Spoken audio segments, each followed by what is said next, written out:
I can't remember how many times my father made me sleep outside.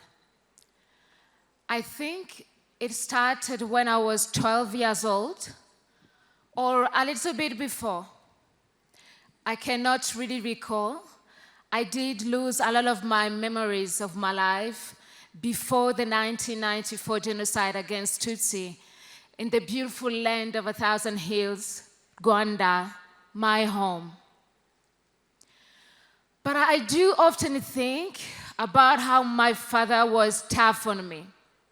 He would be talking to me, and if I stayed silent, listening to what he had to say, he would call me dumb. And if I tried to respond, he would shout at me and slap me, accusing me of disrespecting him, and say, "That's not how you talk to your father." It was really hard to communicate with him, and I am still working on my relationship with him. But back then, it was terrifying to see my father so mad at me, and I had no correct way of expressing and defending myself. Working with him on my homework was a nightmare. You see, my father was brilliant at school, but in the 1970s in Rwanda, he couldn't pass his 6th grade of primary school, not because he didn't get the required score, but because he was a Tutsi.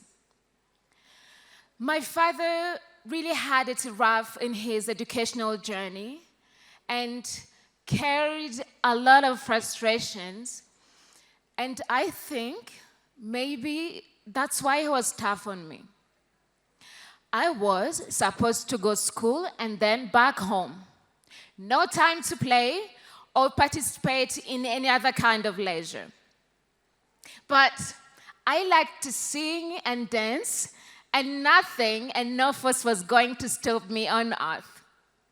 So one day in 1998, I was 13 years old, on my way back home from school. I decided to go to the national television and ask them if they could film and record 2 songs that I had written about commemoration of the genocide against Tutsi. And to my surprise, they said yes. And that's how I started to use my voice and passing on our national television. But I had to stay focused on school, because back then, music was not considered as a real profession. After my graduation in languages and literature, I started working on different radio stations, making jingles, adverts, and even translating and reading the news at City Radio. In 2008, I released my first album, Ndarota.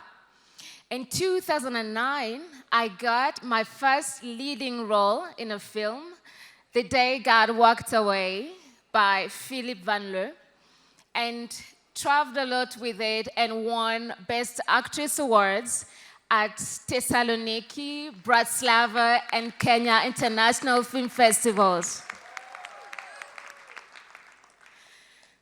It was not easy to continue on this artistic path without having an academic background for it.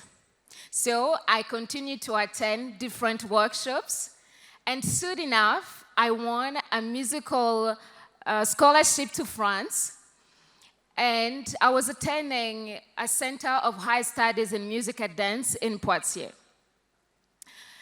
Everything was new to me. I was staying in a 14 square meter studio.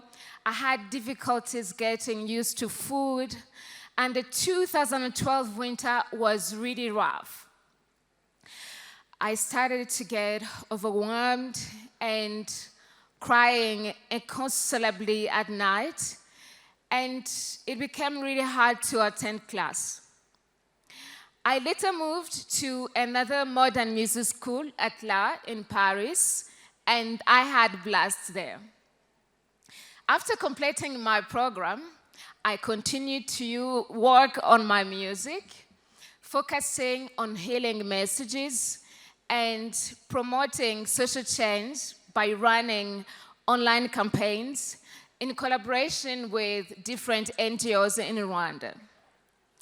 In fact, in a collaboration with a one-of-a-kind tea house in the vibrant Marais neighborhood in Paris, we have created a very delicious tea blend named Araho, after my song, Araho, and all the benefits goes to our past, a youth organization that assists vulnerable communities and promotes social inclusion in Rwanda.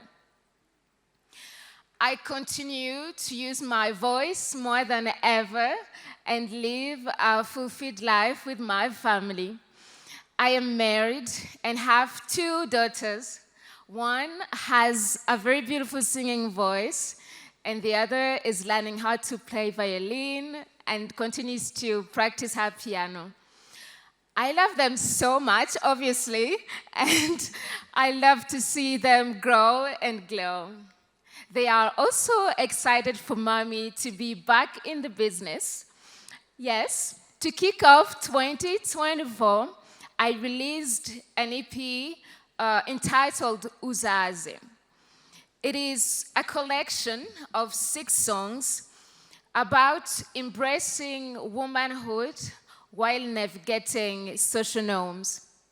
It is a self-awareness journey and a sense of liberation for women.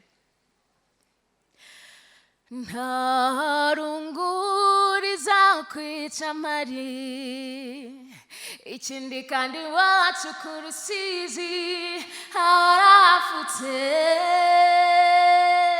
ndakurahiye uzagubwa neza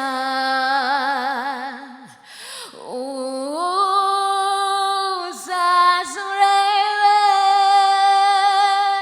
mu bwatsi bwanjye haratoshye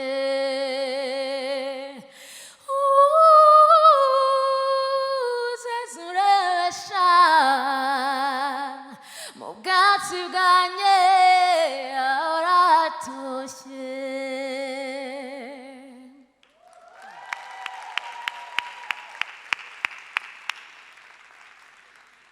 My name is Nirere Shanel. I am a Rwandan artist and a very proud African woman.